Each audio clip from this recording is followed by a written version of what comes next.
pembelajaran PPKN setiap hari Senin jam 2 sampai jam 3 sore.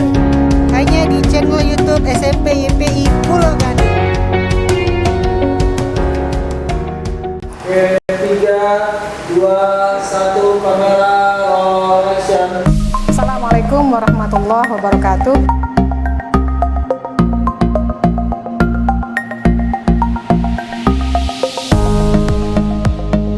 Yuk, sebelum kita mulai pembelajaran, mari kita berdoa terlebih dahulu.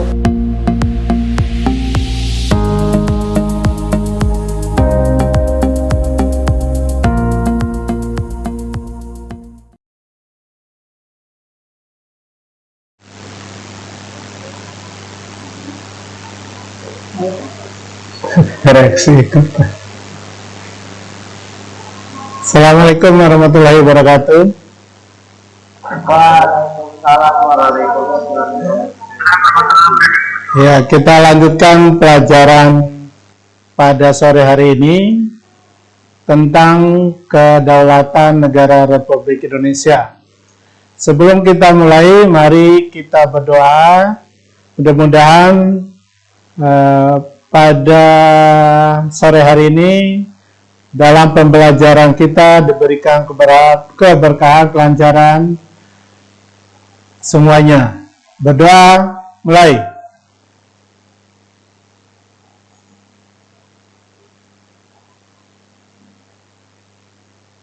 Berdoa selesai.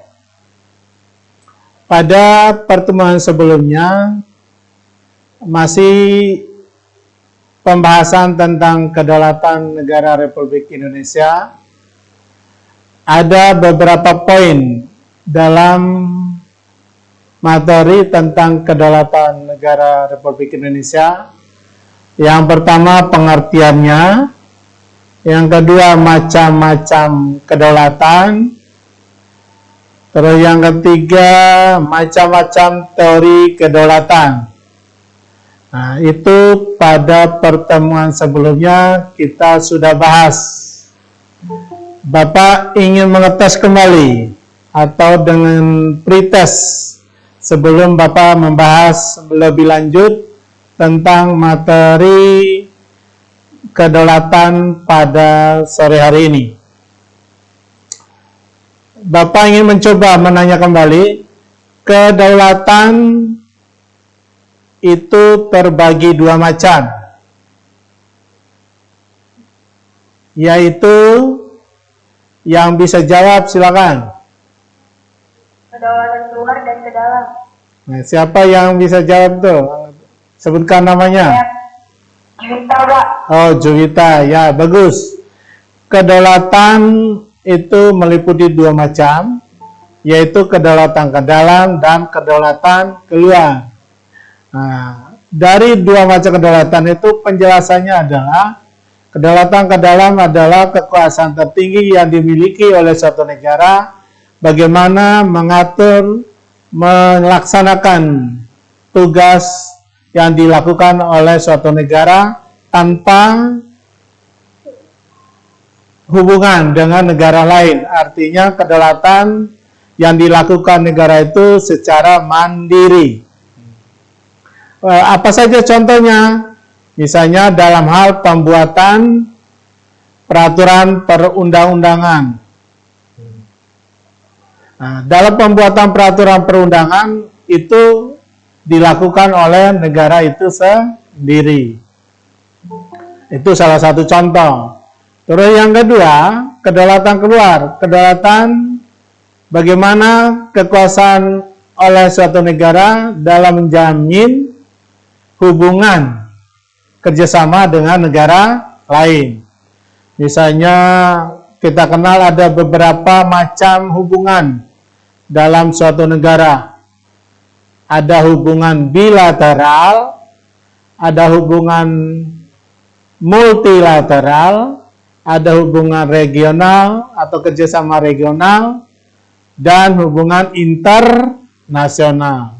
Nah, itu contoh kedaulatan keluar. Nah, kita lanjutkan. Teori kedaulatan minggu yang lalu sudah kita bahas, ada 5 teori. 1. Teori kedaulatan Tuhan. 2. Teori kedaulatan raja. 3. Teori kedaulatan negara. 4. Teori kedaulatan hukum. 5. Teori kedaulatan rakyat. Untuk pertemuan sebelumnya, Bapak pernah memberikan tugas siapa saja tokoh-tokoh pelopor atau penganut dari teori kedaulatan tadi, ya. Kalian udah mengirim tugasnya, tapi ada beberapa di antara kalian yang belum mengumpulkan sampai hari ini. Kalau kalian tidak mengumpulkan, tentu akan mempengaruhi nilai kalian. Nilai di akhir semester nanti, yaitu di rapot semester ganjil. Oleh karena itu, Bapak pesan, kalau ada tugas dari guru-guru, bukan pelajaran Bapak aja, semua pelajaran bidang studi lain, kalau ada tugas, kalian laksanakan, kerjakan dengan sebaik-baiknya. Karena akan mempengaruhi masa depan kalian. Kalau kalian rajin mengirim tugas, tentu akan ada nilainya. Yang lebih cepat kirim, lebih bagus, lebih tinggi nilainya. Jelas? Jelas nggak, anak-anak? Ya, makasih. Nah, sekarang kita lanjutkan.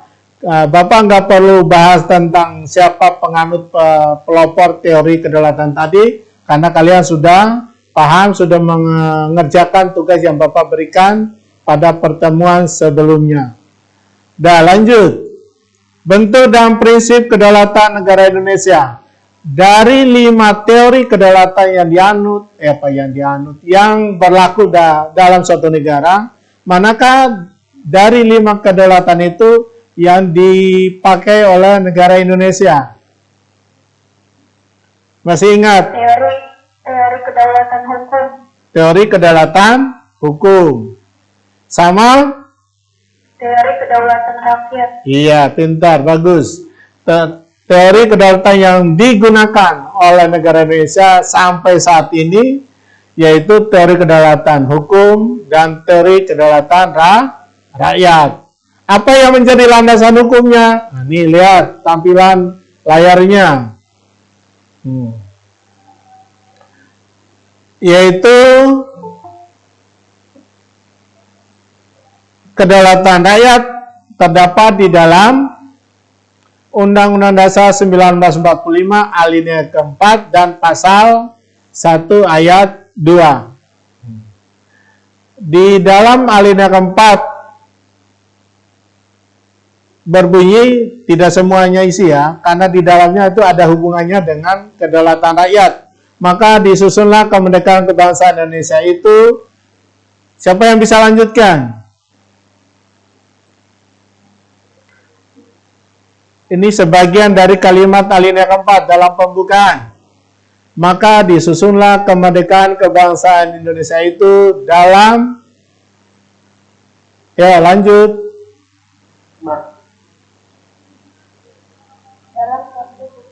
Ya, terus dalam suatu susunan negara Republik Indonesia, terus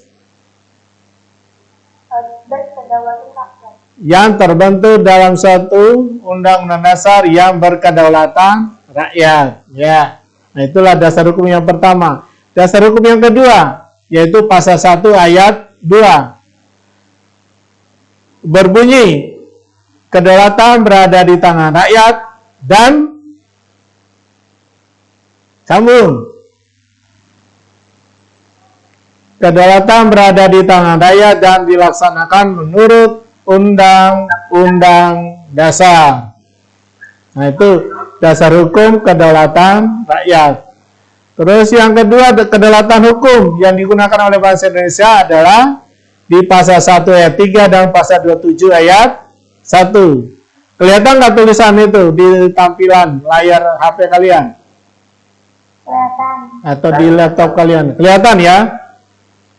Ya, yaitu pasal 1 ayat 3 dan pasal 27 ayat 1. Pasal 1 ayat 3 berbunyi, negara Indonesia adalah Negara hukum. iya, pintar. Siapa nih? Jajuli. Ya, Juli. Ya, terima kasih. Bagus. Yang kedua, pasal 27 ayat 1 berbunyi, segala warga negara bersama kedudukannya di dalam. Sambung, lanjutkan. Oh, nggak ada yang tahu. Segala warga negara bersama kedudukannya di dalam hukum dan pemerintahan dan wajib menjunjung hukum dan pemerintahan itu tanpa kecuali. Ya, itu ya, itulah landasan hukum kedaulatan yang dipakai oleh negara Indonesia, yaitu kedaulatan hukum dan kedaulatan rakyat. Ingat itu ya, karena nanti ada soal ulangan. Oh iya, ini informasi. Minggu depan Bapak mau rencana ulangan harian yang kedua ya. Materinya sampai yang Bapak bahas hari ini. Yang berikutnya, prinsip-prinsip kedaulatan. Di dalam Undang-Undang Dasar 1945 itu menjabarkan tentang prinsip kedaulatan negara Republik Indonesia. Nah, menurut UUD 1945 ada 6 yang dijabarkan ke dalam pasal-pasal UUD 1945, yaitu 1. Pasal 1 ayat 1, pasal 1 ayat 2, pasal 1 ayat 3, pasal 3 ayat 3, pasal 7C, pasal 17 ayat 2. Kelihatan ya? Kelihatan, Pak. Ya, sambil ditulis ya. Kalian nggak punya buku, kalian catat di buku catatannya, karena nanti sewaktu-waktu buku catatannya yang kalian tulis akan Bapak periksa untuk nilai keterampilan dari buku tulis. Jelas ya? Ya, Pak. Ya, makasih. Pasal 1 ayat 1, negara Indonesia adalah negara kesatuan yang berbentuk republik. Apa itu arti republik? Berdasarkan UUD 1945, pasal 1 ayat 1, negara Indonesia bentuknya republik. Bentuk suatu negara ada 2. Bentuk negara kesatuan dan bentuk negara serikat. Sedangkan republiknya ini adalah salah satu bentuk pemerintahan. Nah, bentuk pemerintahan negara Indonesia adalah republik, artinya suatu pemerintahan yang hampir sama artinya dengan kedaulatan rakyat atau demokrasi, pemerintahan yang kembali ke rakyat, karena rakyatlah yang mempunyai kekuasaan tertinggi dalam suatu negara, khususnya negara kita, yaitu negara Republik Indonesia. Yang kedua, pasal 1 ayat 2, kedaulatan berada di tangan rakyat dan dilaksanakan menurut Undang-Undang Dasar. Ya. Yang ketiga, tadi udah dibahas ya. Yang ketiga, pasal 1 ayat 3, tadi udah. Negara Indonesia adalah negara hukum. Terus yang keempat, pasal 3 ayat 3, MPR dapat memberhentikan presiden atau wakil presiden dalam masa jabatannya menurut Undang-Undang Dasar. Nah, pertanyaannya, bila manakah presiden diberhentikan? Siapa yang bisa jawab?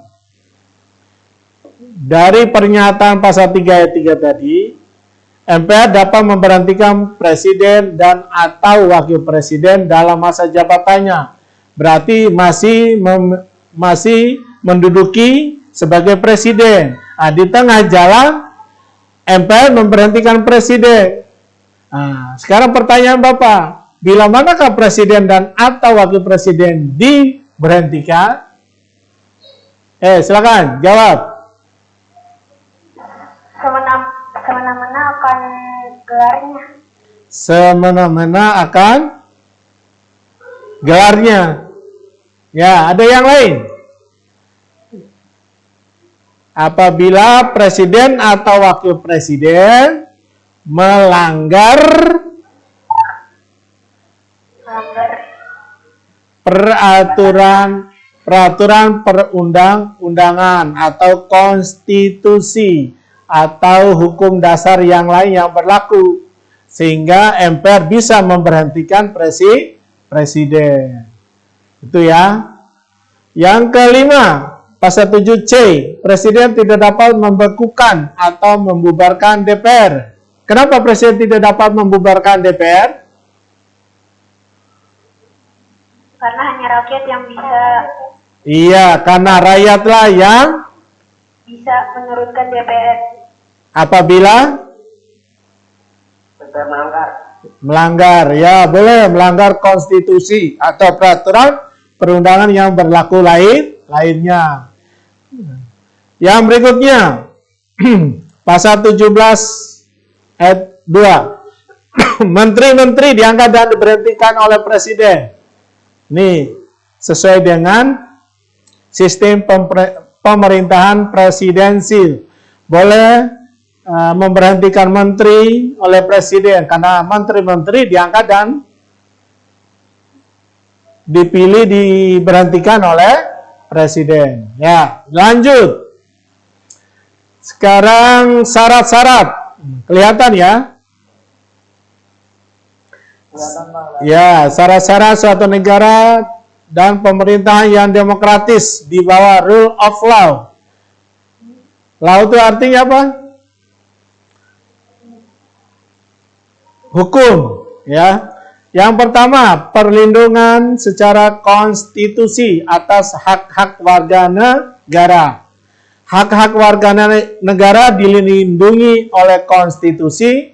Kalau di Indonesia diatur dalam Undang-Undang Dasar 1945 di dalam pasal 27 sampai pasal 34. Terus yang kedua, badan kehakiman atau peradilan yang bebas dan tidak memihak.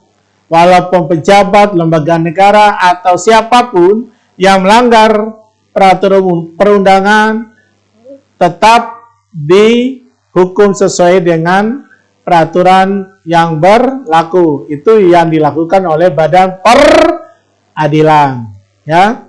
Terus yang ketiga, pemilihan umum yang bebas. Pemilihan umum di Indonesia dilaksanakan berapa kali? Berapa tahun? Iya, 5 tahun sekali. Ya, lanjut. Yang keempat, kebebasan untuk menyampaikan pendapat. Ini sudah diatur juga di dalam Undang-Undang Dasar. Ini di pasal 28. Kalian bisa lihat di situ ya. Jaminan bagi warga negara untuk menyampaikan pendapat di muka umum, tetapi jangan melakukan tindakan-tindakan yang anarkis. Boleh menyampaikan pendapat dengan demo, tetapi harus pakai aturan, nilai-nilai, norma-norma yang berlaku. Jangan sampai merugikan kepentingan umum. Berikutnya, yang kelima, kebebasan untuk berorganisasi. Apalagi sekarang banyak organisasi politik yang berkembang, yang muncul di negara Indonesia. Siapa yang bisa sebutkan apa contoh-contoh organisasi yang ada di Indonesia selain partai politik? Contoh yang kecil aja di lingkungan masyarakat, ya tempat tinggal kalian. Apa? Taruna, Pak. Iya, bagus. Karang Taruna, Jikri, pintar. Jikri sambil makan ya. Ya, lanjut. Tapi kalau lagi belajar jangan makan, taruh dulu ya. Yang berikutnya, pendidikan kewarganegaraan. Apa contoh sikap atau nilai-nilai dalam pendidikan kewarganegaraan seperti yang kalian pelajari di dalam pelajaran PPKN? Sikap-sikap demokratis apa saja yang perlu kita lakukan dalam menjalin hubungan dengan orang lain? Ya. Apa contoh sikap demokratis? Di antaranya mau menghargai pendapat. Iya, itu salah satu contoh sikap demokratis yang kecil. Kalau lingkup negara beda lagi. Terus yang berikutnya, unsur-unsur rule of law, negara hukum. 1. Berlakunya supremasi hukum. Artinya hukum adalah memiliki kedudukan yang paling tertinggi di antara hal-hal yang lain. Artinya semua warga negara harus tunduk, patuh pada hukum yang berlaku. Tidak boleh ada tindakan kesewenang-wenangan. Itu unsur-unsur yang pertama. Unsur yang kedua, perilaku yang sama di depan hukum bagi setiap warga negara. Berarti warga negara punya hak yang sama, bukan hanya pejabat aja, tetapi warga negara juga, rakyat biasa juga punya hak untuk mendapatkan perlindungan di depan hukum, diperlakukan sama. Terus yang ketiga, terlindunginya hak asasi manusia. Nih, tadi udah disinggung di ciri-ciri atau syarat-syarat pemerintahan demokratis tadi. Di bagian yang pertama tadi, yaitu dijamin di dalam pasal-pasal Undang-Undang Dasar 1945 yang khusus menjamin tentang hak asasi manusia adalah pasal 28A sampai 28C, ya. Lanjut. Nilai-nilai demokrasi Pancasila. Nih. Nilai lebih demokrasi Pancasila ada 3 nilai pokok.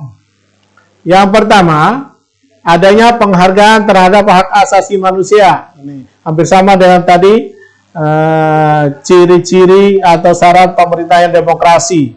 Ini dibahas lagi di dalam demokrasi Pancasila yang digunakan oleh bangsa Indonesia. Yang pertama, penghargaan terhadap hak asasi manusia dan hak minoritas. Hak minoritas itu hak sekelompok dari orang, sekelompok dari sekelompok kecil, bukan hanya dalam bidang agama, dalam hal selain agama juga itu ada penghargaannya, ya. Kelompok kecil. Yang kedua, tidak mengenal dominasi mayoritas. Apa itu dominasi mayoritas?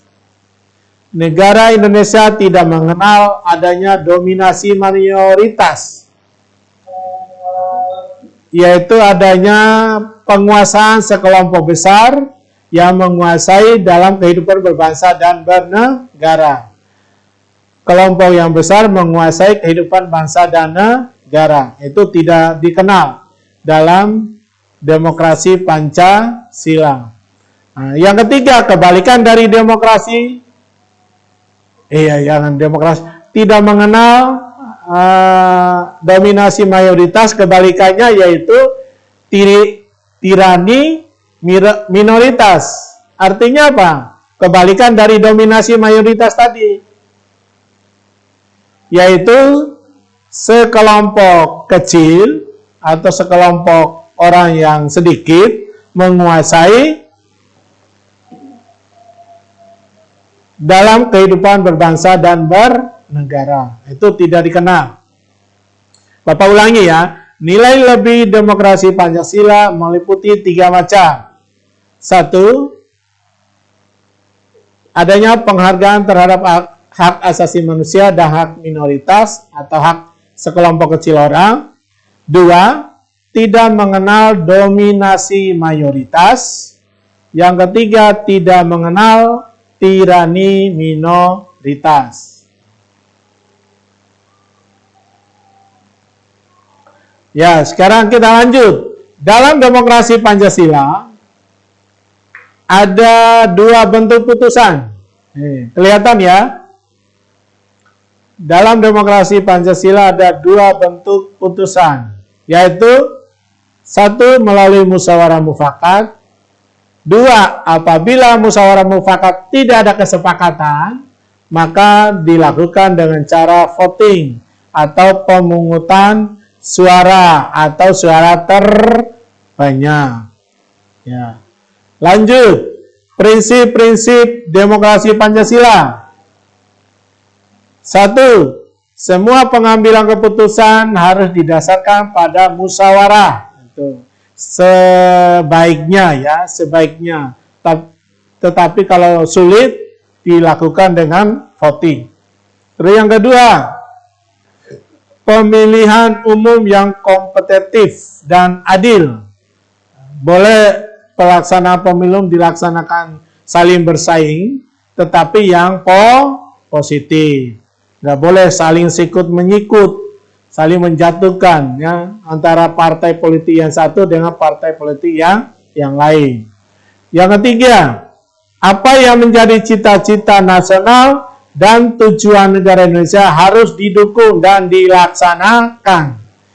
Tujuan negara Indonesia atau cita-cita yang terdapat dalam Undang-Undang Dasar Negara Republik Indonesia di dalam pembukaan itu ada 4 tujuan negara, itu harus kita laksanakan, kita dukung dalam kehidupan berbangsa dan bernegara.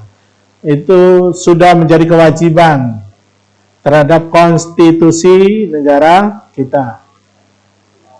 Yang keempat, hadirnya partai politik atau organisasi sosial politik adalah untuk menampung berbagai aspirasi rakyat. Partai politik sekarang ada yang tahu jumlahnya berapa? Enggak ada yang tahu ya. Kalau pada masa Orde Baru ada 3 parpol yang berkuasa, yaitu Golkar, PDI, dan P3. Nah, kalau sekarang ada 14 partai, malah ada partai baru lagi yang muncul, ya. Yang berikutnya, rakyat adalah yang menentukan kedaulatan negara. Hal ini terdapat di dalam Undang-Undang Dasar 1945 Pasal 1 Ayat 2. Apa bunyinya tadi yang sudah dibahas sebelumnya? Pasal 1 Ayat 2 berbunyi, kedaulatan, lanjutkan. Tadi kan udah dibahas, ditulis enggak, dicatat enggak tadi? Kedaulatan berada di tangan rakyat. Dan dilaksanakan. Iya, dan dilaksanakan menurut Undang-Undang Dasar. Ya, pintar. Siapa tadi yang jawab? Juwita sama? Jajuli, ya, bagus. Yang berikutnya, pelaksanaan kedaulatan rakyat harus bersifat bebas dan bertanggung jawab. Artinya bebas tetapi harus mematuhi nilai-nilai, norma-norma, peraturan yang berlaku. Jangan rakyat udah diberikan kebebasan tetapi kebebasannya yang kebablasan, itu tidak boleh. Yang ke-7, kekuasaan paling tinggi semuanya ada di tangan rakyat dan tidak boleh ada yang mengganggunya sekalipun pemerintahan tertinggi negara itu. Ya. Tetapi dalam pelaksananya diwakili oleh siapa? Berdasarkan pasal 1 ayat 2 tadi, diwakili oleh wakil rakyat, yaitu MPR, DPR, Presiden termasuk enggak? Ya termasuk, karena sekarang pemilu langsung diantaranya adalah pemilihan presiden. Ya, sekarang yang berikutnya, ciri-ciri demokrasi Pancasila. Sambil dicatat ya, siapkan pulpen, jangan jangan santai, perhatikan, dengarkan baik-baik. Ciri-ciri demokrasi Pancasila. 1. Sistem pemerintahan dilaksanakan menurut Undang-Undang Dasar. Ya. Yang kedua, terdapat pemilihan umum. Tadi udah singgung ya. Yang ketiga, semua warga negara memiliki hak asasi manusia yang harus dihormati secara hukum. Yang keempat, adanya perlindungan untuk hak orang yang masuk golongan minoritas atau kelompok kecil. Kelompok kecil dalam suatu negara seperti yang disinggung oleh kalian tadi. Misalnya dalam bidang agama. Kan ada agama yang penganutnya sedikit. Nah, perlu dihargai itu. Ya. Yang berikutnya, semua pemecahan masalah atau pengambilan keputusan sebaiknya dilakukan dengan musyawarah mufakat. Apabila musyawarah mufakat, maka jalan terbaik adalah suara terbanyak. Sampai sini ada yang kurang jelas? Udah paham semua enggak? Paham ya? Iya, makasih. Ya, lanjut. Sekarang asas demokrasi Pancasila. Nah, sekali lagi Bapak ingatkan sambil ditulis ya. Asas-asas demokrasi Pancasila ada 3. 1. Asas kerakyatan. 2. Asas musyawarah. 3. Asas penjaminan hak asasi manusia. Asas kerakyatan artinya apa? Asas kerakyatan merupakan asas kesadaran untuk cinta kepada rakyat serta memiliki jiwa kerakyatan, baik nasib maupun cita-cita. Itu penjelasan asas kerakyatan. Yang kedua, asas musyawarah. Artinya asas yang memperhatikan aspirasi dan kehendak seluruh rakyat melalui forum permusyawaratan. Yang ketiga, asas penjaminan hak asasi manusia yang menjunjung tinggi setiap hak warga negara yang tidak boleh dibeda-bedakan. Sebelum Bapak membahas lebih lanjut, sekarang Bapak mau nanya nih, apakah arti demokrasi Pancasila bagi bangsa Indonesia? Bapak sengaja tidak menjelaskan, Bapak mau nanya pada kalian, masa negaranya sendiri menggunakan sistem pemerintahan demokrasi Pancasila? Tidak tahu? Ya, silakan. Yang bisa jawab, demokrasi Pancasila adalah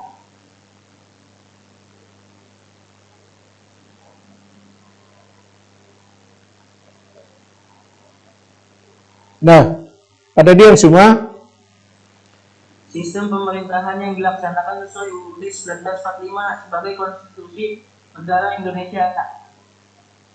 Benar nggak Pak? Salah ya? Pengertian demokrasi Pancasila itu ciri-cirinya. Demokrasi Pancasila adalah suatu sistem demokrasi yang sesuai dengan nilai-nilai Pancasila atau demokrasi yang sesuai dengan sila keberapa dalam Pancasila? Ya, ada berapa Pancasila? 5. Ya. Bapak udah pernah nanya waktu kelas 7 kelas 8. Pancasila ada berapa? 5. Ayo lupa lagi. Ya, Pancasila ada berapa? 5. Pancasila itu ada 1. Bentuk Pancasila dari ujung barat sampai ujung timur semua sama seperti itu ya Pancasila. Kalau 5 apanya?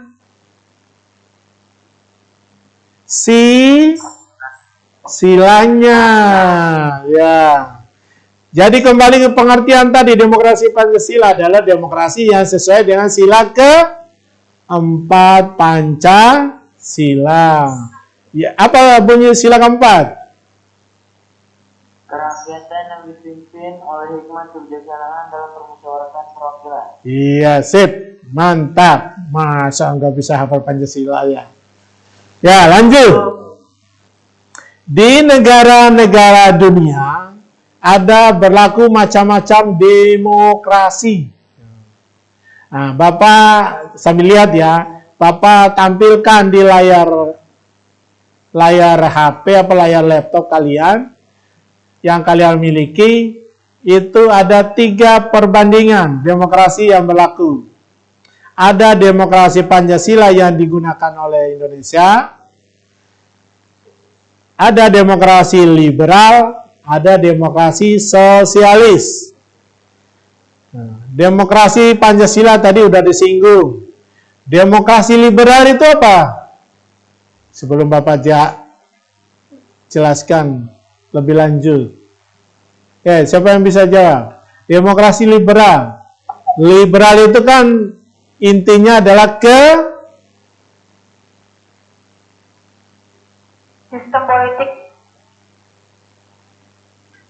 liberal itu pada intinya demokrasi menitik beratkan kepada kebebasan. Iya, betul. Biasanya demokrasi liberal diterapkan di negara-negara mana saja? Contohnya, yang punya ideologi liberal.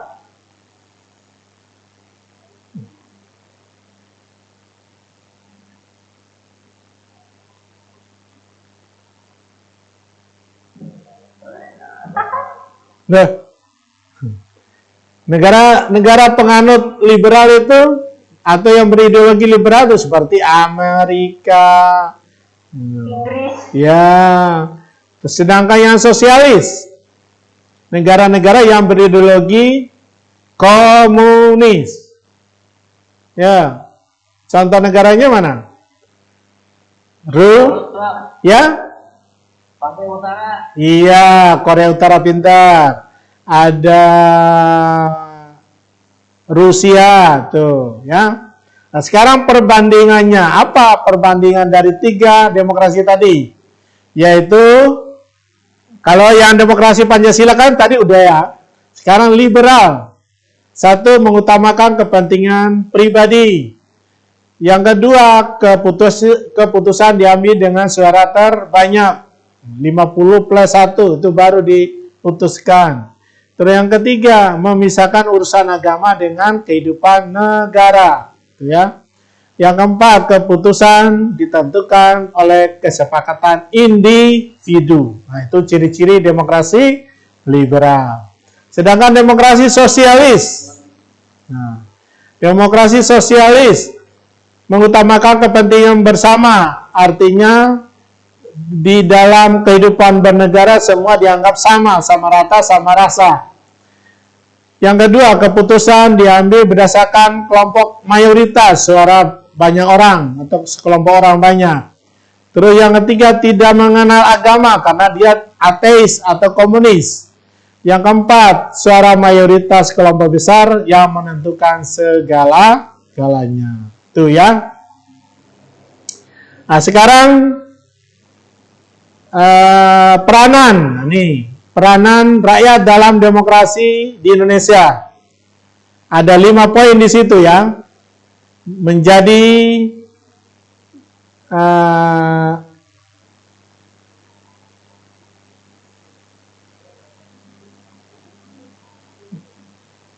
dalam pengisian keanggotaan MPR. Itu di dalam pasal 2 ayat 1. Yang kedua, dalam pengisian keanggotaan DPR. Pasal 2 ayat 1. Kenapa pasal 2 ayat 1? Karena DPR juga bagian dari pasal 2 ayat 1. Karena DPR merupakan anggota MPR. Terus yang ketiga, pengisian keanggotaan DPD. Pasal 22C ayat 1 dalam UUD 1945. Yang keempat, presiden dan wakil presiden dipilih dalam satu paket pasangan, pasal 6A ayat 1. Terus yang kelima, pemilihan kepala daerah dan wakil kepala daerah dalam Undang-Undang Nomor 7 Tahun 2017. Untuk tugas minggu depan, nah ini asas pemilu. Nih yang Bapak kasih tugas, nanti Bapak kirim lewat link ya, atau di grup kelas kalian.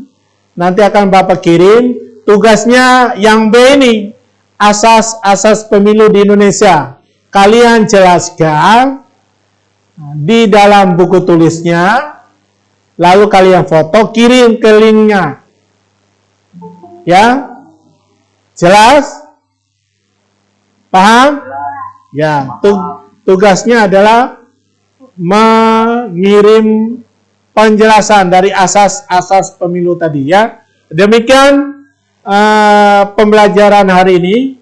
Kita lanjutkan minggu depan. Lebih kurangnya mohon maaf. Sebelum kita tutup, kita akhiri, kita berdoa mudah-mudahan pembelajaran hari ini ada manfaatnya bagi kalian dan Bapak juga. Berdoa mulai.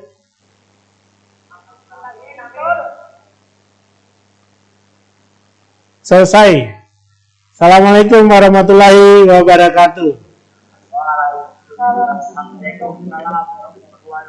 Oke, 3, 2, 1, kamera, roll action.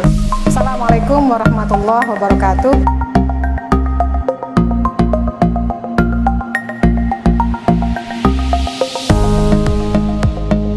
Yuk, sebelum kita mulai pembelajaran, mari kita berdoa terlebih dahulu.